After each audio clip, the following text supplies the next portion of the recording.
Hello health champions. Even though it's only been a few weeks of coronavirus shutdown, feels like an eternity. So the question on everyone's mind is, when is it going to get back to normal? So today I want to talk about some of the variables that we want to understand to see where we are in the process of returning to normal. Coming right up. Hey, I'm Dr. Ekberg. I'm a holistic doctor and a former Olympic decathlete. And if you want to truly master health by understanding how the body really works, make sure you subscribe and hit that notification bell so you don't miss anything. The number one concern about returning back to normal is public health, because the sooner we go back to meeting people and working, the greater the risk of reinfecting people and not putting a stop to this. The other risk is financial, because the longer we stay at home, the less we can produce and earn money for food and rent and so forth. So it's always about weighing these two against each other and making the best possible decision. So a lot of this is a political decision. The White House just issued a plan on how to get back to normal, and they call it a phased approach. We can do this state by state or even county by county, because everyone's at a different place in the process. The number one concern is to protect the vulnerable, to save lives by not exposing those people who have a lessened immunity and defense system. And the second big concern is to reduce the risk of having a second wave, of having a new outbreak, of having it escalate again after it has started dying down. And there are three phases. So in phase one, they keep the schools closed. Everyone who is vulnerable needs to stay sheltered and avoid contact. Everyone else needs to still practice social distancing and good hygiene and so forth. As far as employers, they want to encourage people to telecommute. They want to limit staff and close all common areas. And then when we get to phase two, it's pretty much the same, except that at this point the schools open up again. But we still shelter the vulnerable, we maintain social distancing and so forth. It's in phase three that we really start going back to normal, where the vulnerable can come out, even though they still want to practice some good social distancing and reduce their risk for exposure.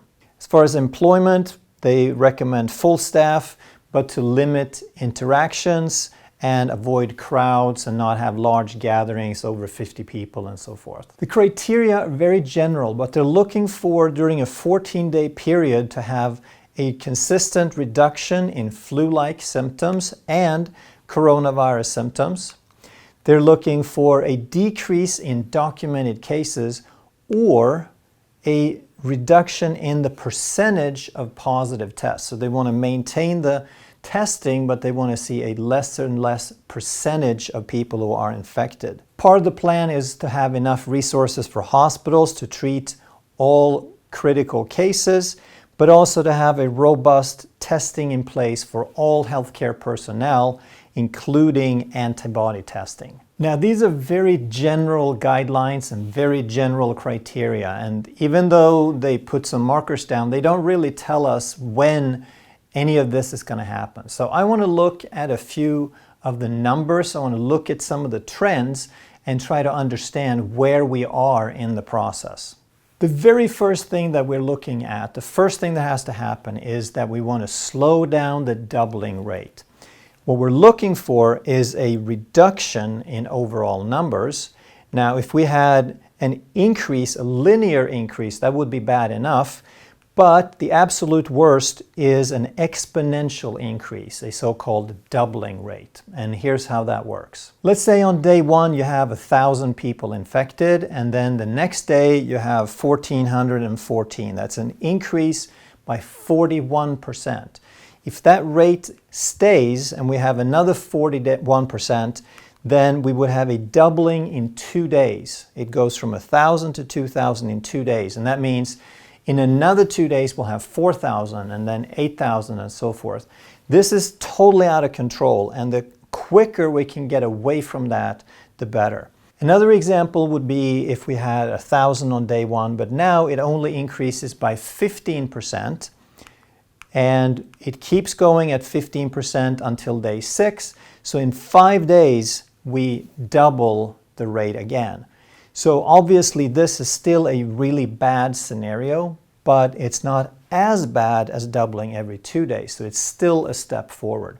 So let's look at where we are. On March 23rd, the world had an 11% growth rate of new cases. The US has 31%, close to the 41 that we talked about. Most of the other European countries were in the teens, and Russia and India were also very high. That indicated a doubling rate for the world of 7 days, for the US in 3 days, and every other country on March 23rd was doubling the number of cases in less than a week. If we jump forward to April 17th, we see that all of these numbers have come down very nicely, so that is progress. The only number we're concerned with is Russia, that still stays up very, very high. The doubling rate now for the world is 18 days, US 15 days, Spain, Italy, Germany, Switzerland, they're all increasing their numbers, but Russia is still doubling in less than a week. The second factor we look at is that the number of new cases are slowing down. So here's what the world looked like from March 25th up through April 17th.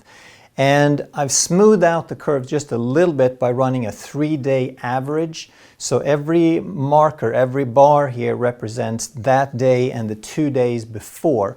That way we see more of a trend and not so many spikes. We see that we have a slowing of the new cases. They're not decreasing tremendously, so it's far from over, but it's more of a linear growth because we have the same number of cases today as we did a couple of weeks ago, but at least it's not going up exponentially. Spain, a little bit up and down, and we thought that we would have a good solid 2 weeks of decrease, but then the last 3-4 days it's been going up again. Italy, some ups and downs, but a pretty good steady decline. Germany, also some ups and downs, but a pretty steady decline for almost 3 weeks. The UK, we don't really know where we are yet because for the most part it's still going up. This is hopeful as far as leveling, but it's a little bit early to tell. Switzerland's looking pretty good. They've had a good 2-3 weeks of a steady decline, even at that rate we see that things can come back a little bit. And India is a big unknown because they have very, very few cases relative to the population. It is going up, and we're seeing some blunting here, and we hope that it's going to level off and not take off. But that's a lot of people in India, so you never know where that could go. And Russia is a big concern because they are where a lot of other countries were a month ago.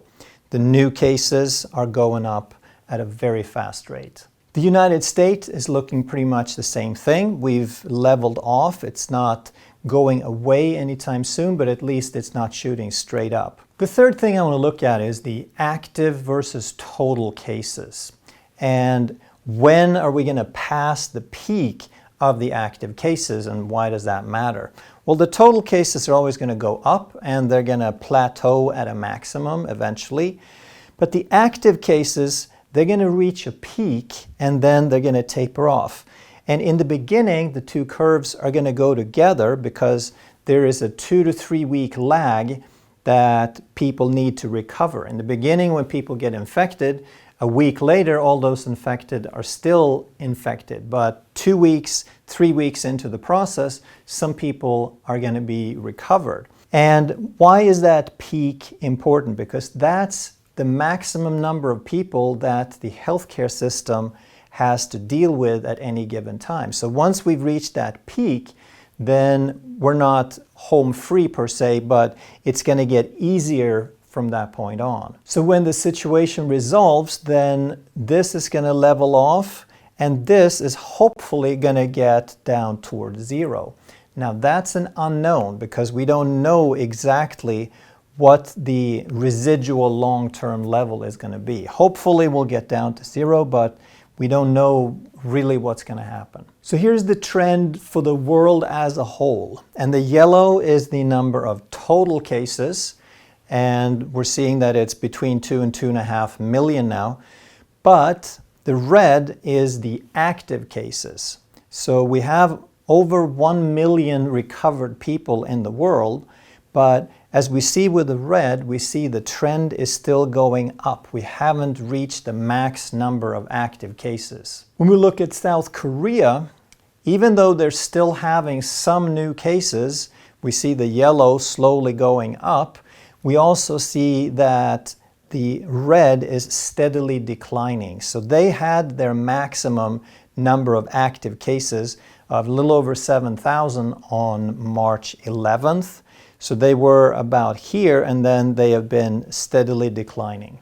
Switzerland is a country that made a quick turnaround. They had their maximum of 15,000 on March 30th, and since then it's been a good steady trend. So here almost all the cases were active, but in about 2 weeks they have most of their cases recovered. In Spain, a lot of people started recovering, but then it seemed like it was a plateau, that they still had so much new cases that it kind of matched the people who were recovering. So even though the active cases seem to have reached a maximum, they're still very slowly increasing, but they hopefully are plateaued and will be heading down. Now the US is, the yellow is the total numbers, the red is the active cases. And as we see, the vast majority of the cases are still active, and we see that the red is steadily increasing, which means